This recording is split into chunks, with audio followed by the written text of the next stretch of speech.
Pengakuan Aibda Yudi pemilik mobil penemuan kerangka manusia, tak terpakai dan terkunci selama 5 tahun. Inilah pengakuan Aibda Yudi Setiawan ex-Kanit Reskrim Gresik usai mobil dinasnya ditemukan kerangka manusia. Temuan kerangka manusia di dalam mobil Aibda Yudi Setiawan di asrama polisi, Aspol, Polsek Ujung Pangkah masih belum terpecahkan. Terkini, Aibda Yudi Setiawan pemilik mobil beri pengakuan. Terkuak fakta barunya adalah mobil dalam keadaan terkunci sebelum dibuka oleh petugas Polsek Ujung Pangkah, Gita Nurani. Kasat Reskrim Polres Gresik AKP Abid Uwais Alkarni menjelaskan bahwa kasus ini sudah diambil alih oleh Polres Gresik.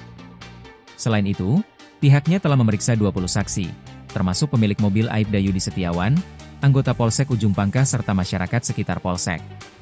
Aibda Yudi Setiawan sudah kita periksa, sampai sejauh ini masih sebagai saksi. Karena pendalaman terhadap keterangan saksi, kita butuhkan terkait pembuktian scientific investigation, ujar AKP Abid dikutip tribun-medan.com dari Tribun Jateng, Jumat, 14 Maret 2025. Berdasarkan hasil pemeriksaan terhadap Aibda Yudi Setiawan diketahui bahwa mobil itu dibeli pada tahun 2012 dan digunakan untuk keperluan pribadi. Namun, sejak tahun 2020 mobil itu tidak pernah digunakan bahkan dipanaskan. Pada tahun 2023, Aibda Yudi meninggalkan asrama polisi karena dipindah tugaskan menjadi Kanit Reskrim Polsek Panceng. Mobil tersebut pun dibiarkan terparkir di asrama polisi tanpa penghuni selama 2 tahun. Kalau dari keterangan saksi-saksi maupun beberapa yang pernah mengecek mobilnya, memang, kondisi mobil dalam keadaan terkunci, ungkapnya.